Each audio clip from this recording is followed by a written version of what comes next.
প্রকৌশল ও প্রযুক্তি বিশ্ববিদ্যালয়ে জাতীয়তাবাদী ছাত্রদলের বিরুদ্ধে শিক্ষার্থীদের ওপর হামলার অভিযোগের বিষয়ে বুধবার ঢাকা বিশ্ববিদ্যালয়ের টিএসসিতে সংবাদ সম্মেলন করেন দলের কেন্দ্রীয় নেতৃবৃন্দরা।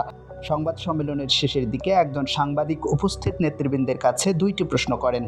প্রশ্নের প্রথম পর্বে তিনি বলেছেন, 5 আগস্ট ফ্যাসিস্টকে বিদায় করার জন্য ছাত্রদল, ছাত্র শিবির এবং বৈষম্য বিরোধী ছাত্র আন্দোলন একসাথে আন্দোলন করেছেন। 6 মাস যেতে না যেতে এমন কী ঘটনা ঘটল যে কুয়েটে এই বিশৃঙ্খলা হলো?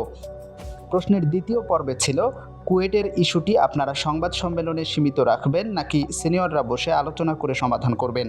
প্রশ্নের এই প্রথম পর্ব শেষ হতেই উপস্থিত ছাত্রদল সভাপতি রাকিবুল ইসলাম রাকিব সাধারণ সম্পাদক নাসির উদ্দিন নাসিরকে বলেন, শিবিরের উপর দায় দিয়ে দাও। এ সময় নাসির হুম বলে সায় দেন। বেসরকারি টেলিভিশন যমুনার সংবাদ সম্মেলনটির লাইভ ভিডিওর 19 মিনিট 19 সেকেন্ডের মাথায় শিবিরের উপর দায় দেওয়ার কথাটি শোনা যায়। আর এতেই সামাজিক যোগাযোগ মাধ্যমে চলছে সমালোচনার ঝড়। বিভিন্ন টেলিভিশনে প্রচারিত প্রতিবেদনের এই অংশটুকু কেটে সামাজিক যোগাযোগ মাধ্যমে সমালোচনা করছেন শিক্ষার্থীরা। তারা বলছেন, ছাত্রদল এখন নিষিদ্ধ ছাত্রলীগের মতো আচরণ করছে, কিছু হলেই শিবিরকে দায় দেয়।